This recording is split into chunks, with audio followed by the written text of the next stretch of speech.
السلام عليكم ورحمة الله وبركاته. اللهم صل وسلم وبارك على سيدنا محمد عليه أفضل الصلاة والسلام. هنعمل مع بعض النهارده البطاطس اللي هي المخللة بتاعة المطاعم بطريقة سهلة وبسيطة خالص. دول حبايتين بطاطس أنا غسلاهم كويس اهم.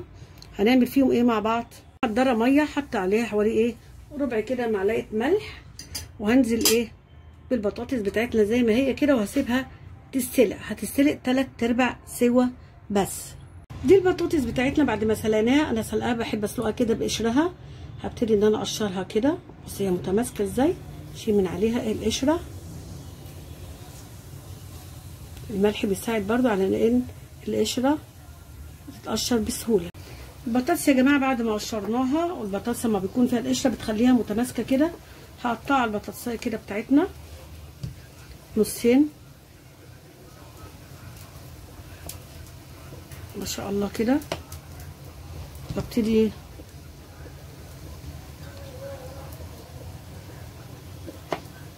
انا قطعتها، ببتدي اقطعها مكعبات كده. شايفين هي متماسكه ازاي ما شاء الله.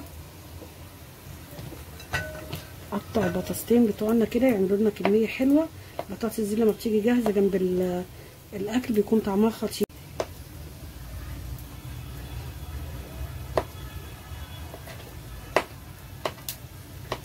كده احنا عملنا كميه البطاطس بتاعتنا ما شاء الله اهي.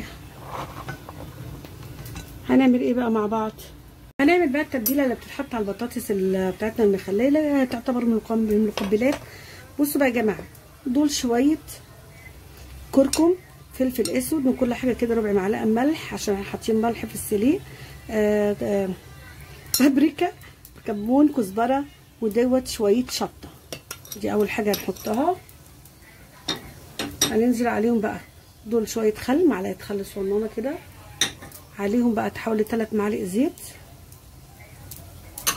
بصوا بقى يا جماعه، دي حته هريسه فلفل وفص ثوم كده عليها، ونعصر الليمونه دي. وده فلفل اخضر انا مقطعاه قطع صغيره دي على حسب الرغبه، عشان هي تبقى مشطشطه شويه. وهنعصر عليها الليمونيه بتاعتنا كده، ليمونيه، عصير ليمونيه عليها يا جماعه، بتدي لها طعم برده تيست حلو.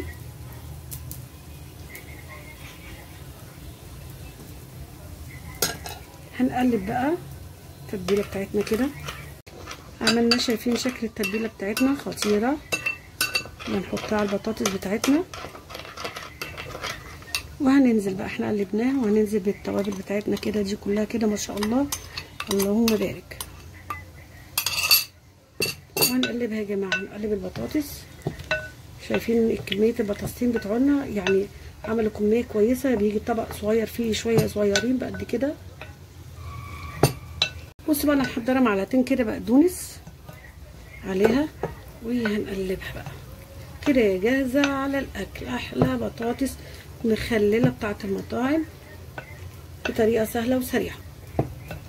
ده الشكل النهائي يا جماعه لسلطه البطاطس المخلله بتاعتنا. حاجه كده فاخر من الاخر، خطيره بجد خطيره. جربوها ان شاء الله تعجبكم. ان شاء الله اللي يتفرج على الفيديو بتاعنا ويعجبه دعمنا بلايك واشترك في القناه ويفعل الجرس عشان يوصل له كل جديد.